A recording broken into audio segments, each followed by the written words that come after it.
అప్సర అనే పేరు గల ఒక అమ్మాయి ఉంటుంది.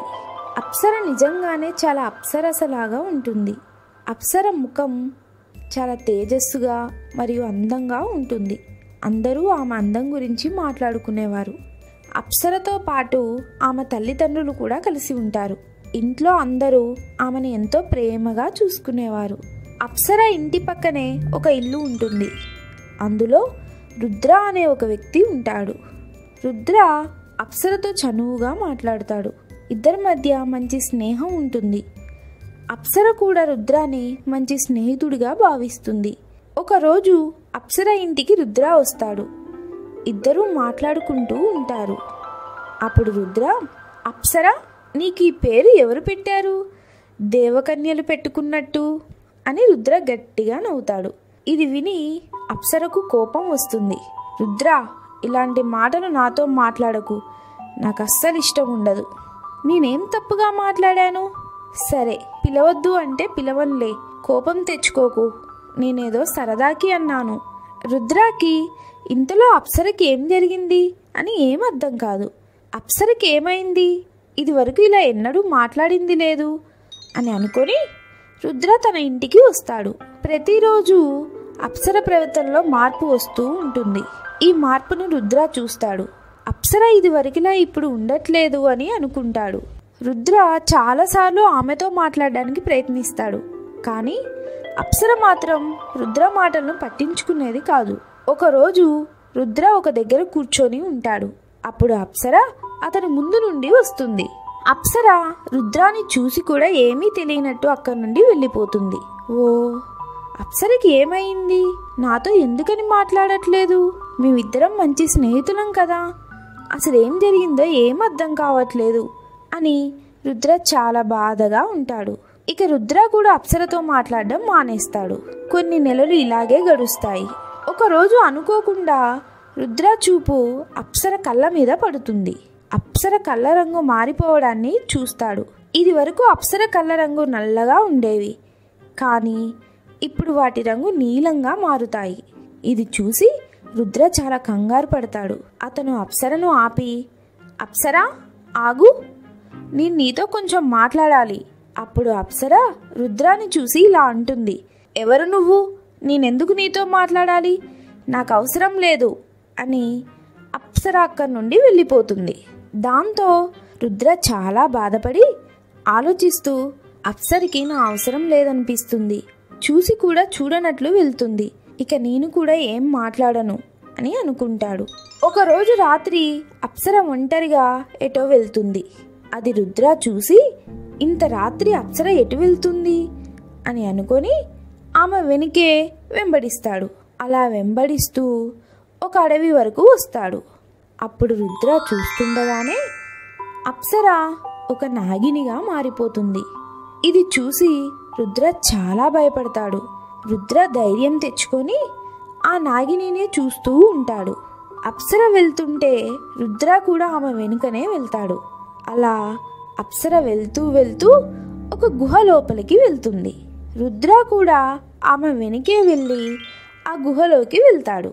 అప్పుడు రుద్ర అప్సరని ఎవరో తాడుతో కట్టేసి ఉంచడాన్ని చూస్తాడు. రుద్ర ఆలోచిస్తూ, ఇదెలా సాధ్యం? నేను అప్సరని ఇంటి నుండే వెంబడిస్తున్నా కదా, మధ్యలో నాగినిగా మారింది. ఇంతలో ఈమెను ఎవరు తాడుతో కట్టి ఉంటారు?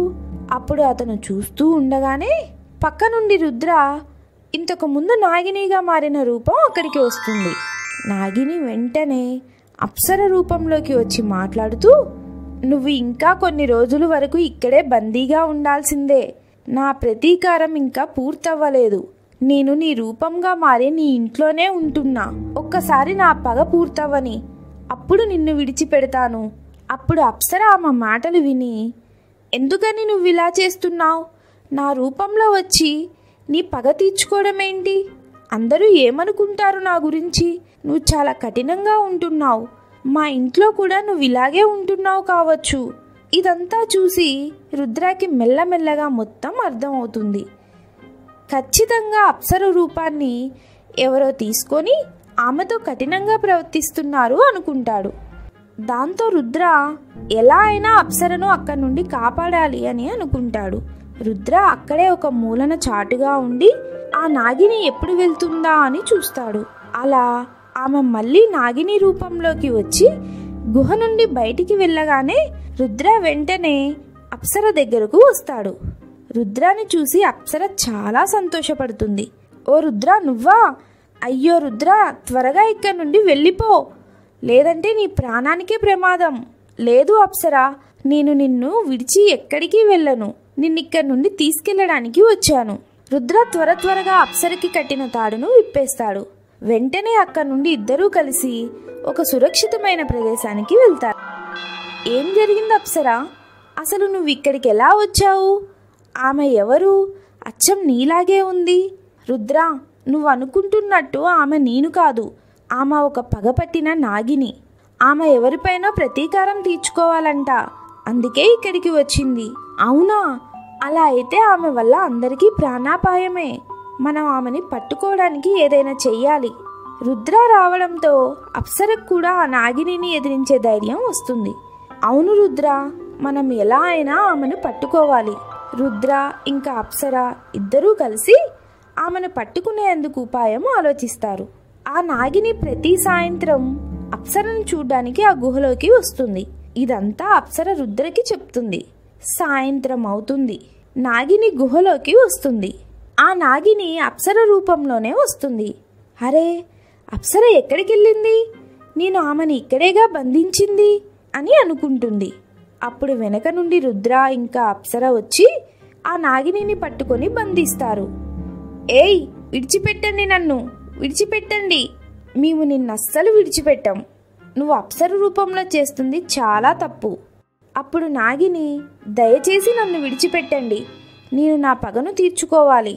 ఆమె అప్సర రూపం నుండి నాగిని రూపంలోకి రావాలంటే ఆమె ఒక మణిని చూసి మంత్రాన్ని చదవాల్సి ఉంటుంది. అప్పుడే ఆమె నాగినిగా మారుతుంది.